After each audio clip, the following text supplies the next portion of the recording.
Hello, and welcome to McKiLL TV. Today we are looking back on a classic action horror title that released all the way back in 2004.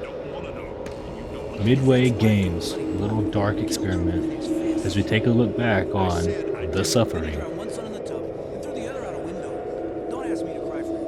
The Suffering is a first and third-person action horror shooter developed by Surreal Software and published by Midway Games back in May and July of 2004 for the Sony PlayStation 2, Microsoft Xbox, and PC.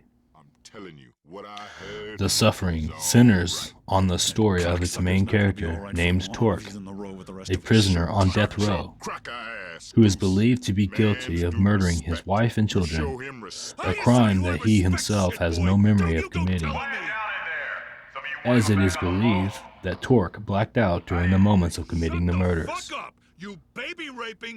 Torque arrives at fictional Abbott State Penitentiary on Carnate Island, which is just off the coast of Maryland. Shortly after arriving to his cell, an earthquake hits the island, resulting in all hell breaking loose, as the prison becomes overtaken and infested by ghoulish, demonic-like creatures and supernatural occurrences.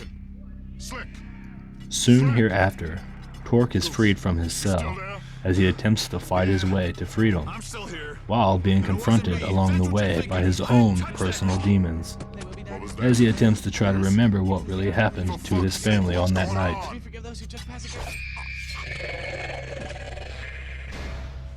Something in here.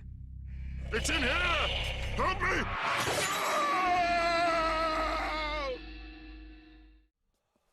The Suffering is primarily an action shooter style game with horror themes and elements.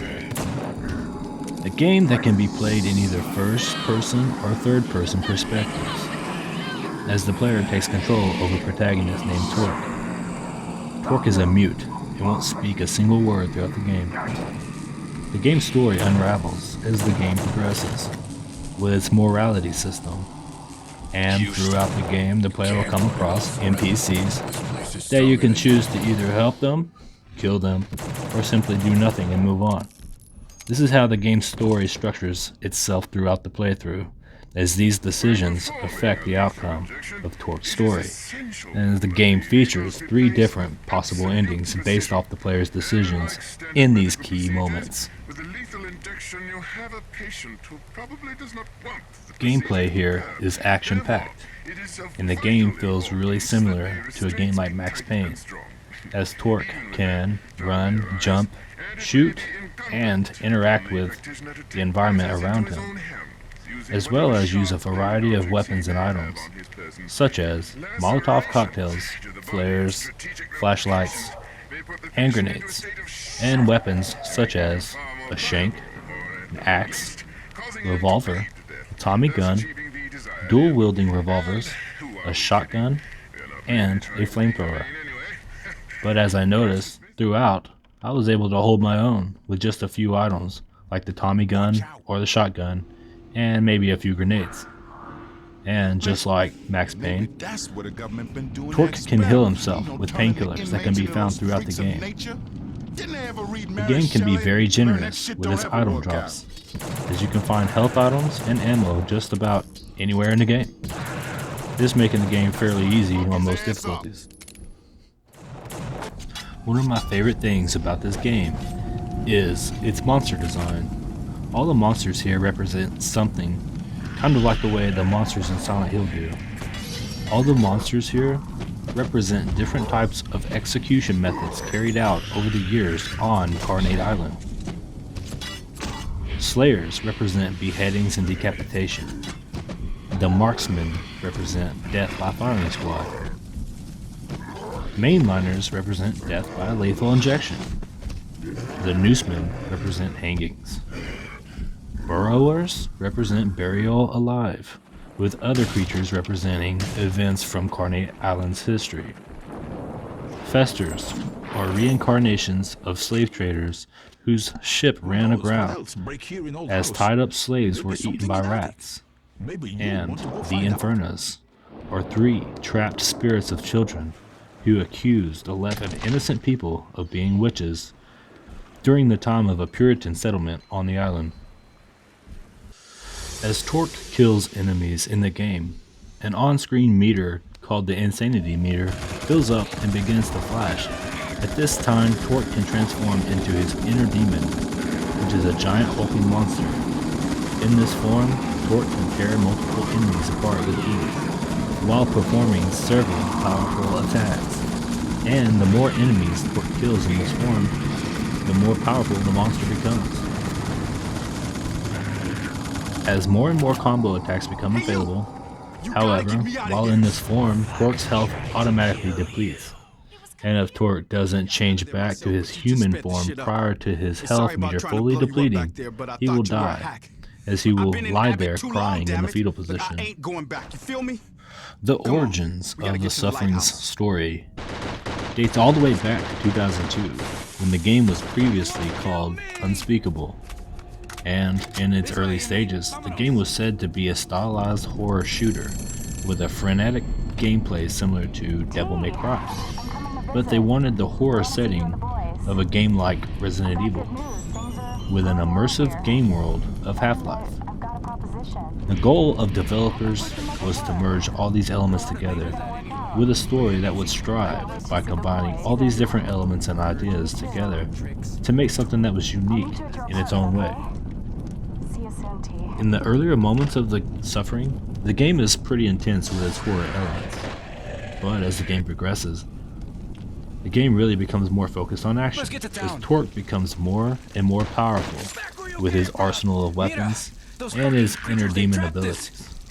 So into the later stages of the game, it feels like the game is just throwing all its enemy types at you over and over as hordes of monsters attack non-stop in the later parts of the game. This making the game feel more like Left 4 Dead or something, as the overall horror themes kind of wear off throughout, and the game begins to run out of surprises for the player. In my opinion, the game is much better experienced when played in third person, but as I mentioned before, the option to play in first person perspective is available, with gameplay overall staying the same in both perspectives. But I felt the game was more intense with its horror moments being much more effective in third person. Whereas the game overall doesn't look as good in first person view since the game is from 2004 console era, so everything up close looks kinda blurry when revisiting this game today. The Suffering was released to mostly favorable reviews, as it scored pretty well across all ports, with many praising the game's intense action and fun gameplay. But some criticized the game as not being very scary overall, and saying the game was a little too straightforward at times, as the game really tries to startle you with visual effects and surprise attacks, more so than trying to actually scare the player. But the game did well enough to spawn the development of a sequel, as Midway tried to catch lightning in a bottle and capitalize off the game's success, as just 1 year later, in 2005, The Suffering: Ties That Bind would release with minimal advances or differences to the original, as the sequel would really just be more of the same, with not much in the way of improvement of any kind. Don't get me wrong, the sequel was just as good as the original, but it feels like the game was rushed out, as to where I feel like they would have taken their time with the sequel. It could have sold a little bit better overall and been something a little bit more interesting. But we'll cover that game in a future video.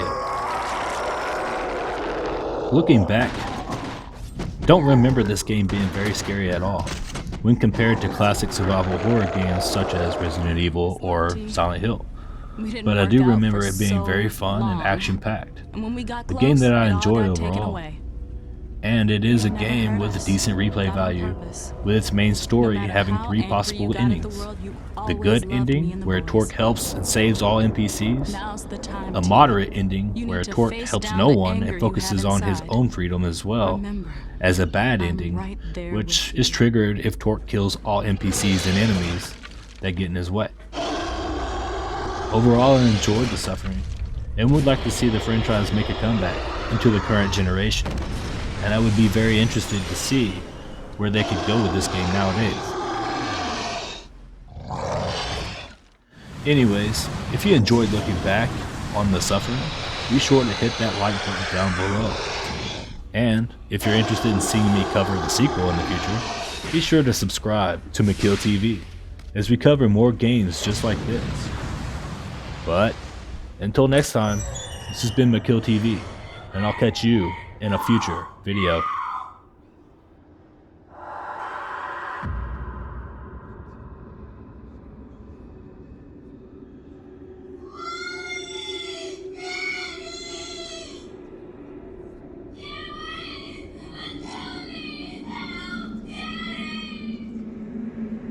The Colonel sends his regards.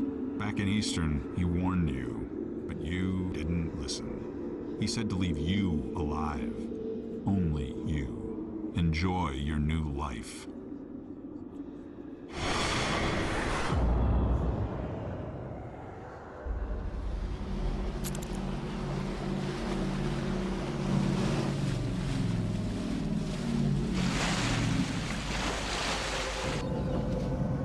Get on board, quick! I don't know what the hell's happened, but we gotta get out of here. Another boat's coming to pick up anybody else who's left.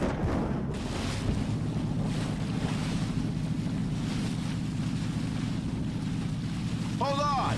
You're that guy Torque, ain't you? I heard about you in the news. I got a friend at the DA's office. Says the prosecutor on your case is being indicted. Says you probably get a new trial. Guess it's your lucky day, huh? Jesus. You look like you've really been through hell. Somebody's missing from this picture, T. I don't want us to ever be apart again. Love always, Carmen.